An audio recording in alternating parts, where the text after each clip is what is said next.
Take two. No, this is take three. Take three. Hello. Welcome back to the channel. Today we are going to be talking about the two trades that I took. I took a long and I took a short today. I'm going to talk about why I took those trades, how you guys can find those setups at home, and basically just a breakdown of everything that I was thinking about today, honestly. So, first things first, we're going to start in the Discord.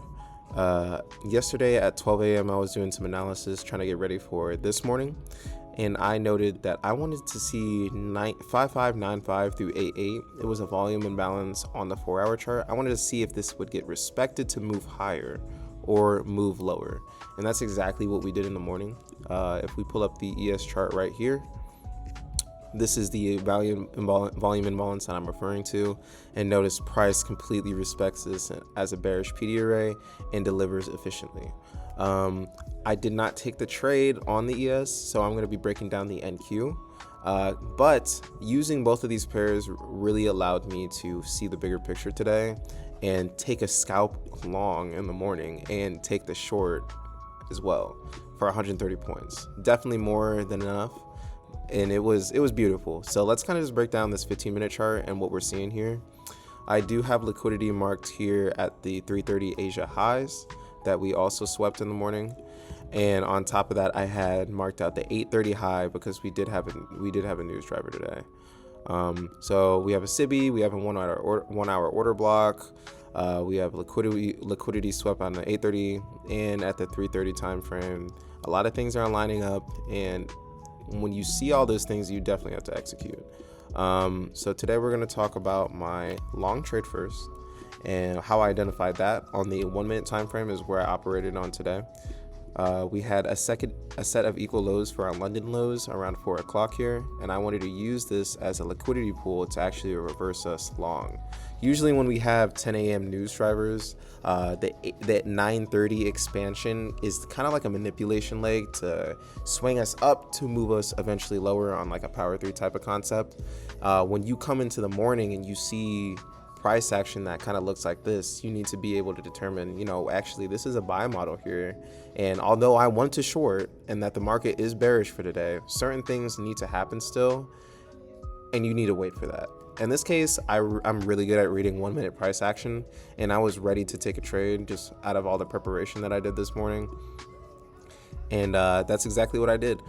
We created this turtle soup down here and created an SMT right at 9:30 from the ES and the NQ. As soon as this thing barcoded, my last confirmation was seeing price trade above this local high and respect it as an order block / breaker block, and that's exactly what we did. I entered my trade and made $700 in less than 6 minutes here if we count out these candles. 1, 2, 3, 4, 5, 6. 6 candles for $700 there.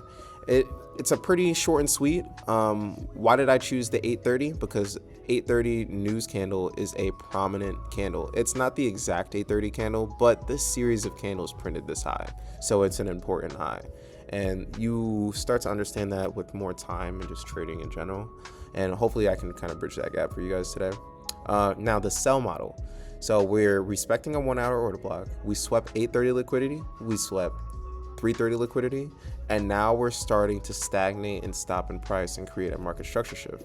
Obviously the 1 minute looks a little choppy, so what can you do? You can always zoom in or zoom out.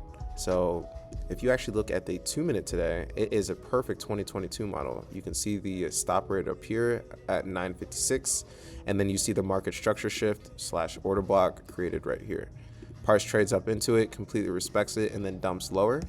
For me, in my instance, I saw this on the 2 minute, got back up from the couch and went back to my computer to trade the rest of this move, because I knew that we were probably going to move lower because everything needed to happen for us to have basically a low resistance liquidity run to the lows.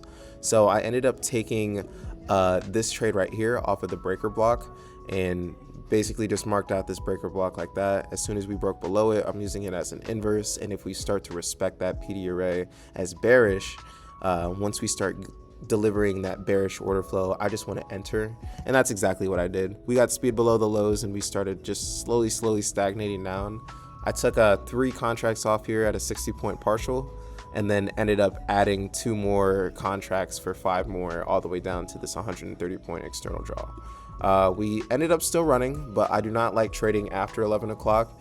So although I did mend my rules by taking another trade after I won, I'm not going to extend myself outside of the, kind of the time macro that I like to operate best in. And that's just knowing your limits and respecting, what you got going on, guys.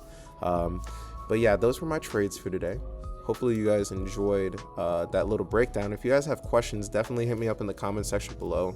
I didn't take any trades. Well, I did take trades Tuesday and Wednesday, but they were both break even. Definitely nothing worth note taking, but the account is definitely in the green right now. Let's kind of see this 52,553. So about $500 left to get funded on this account. Basically 3 green days and we're already basically there. So tomorrow we'll be taking it slow. I'm not going to be trading with 10 minis or 10 micros. I will be staying a little bit smaller size just to kind of cross the finish line and finish the challenge in an appropriate manner. But yeah, guys, tomorrow's a big day. It's Friday. We love that TGIF micro, so I'm just going to get to it. And I'll see you guys tomorrow.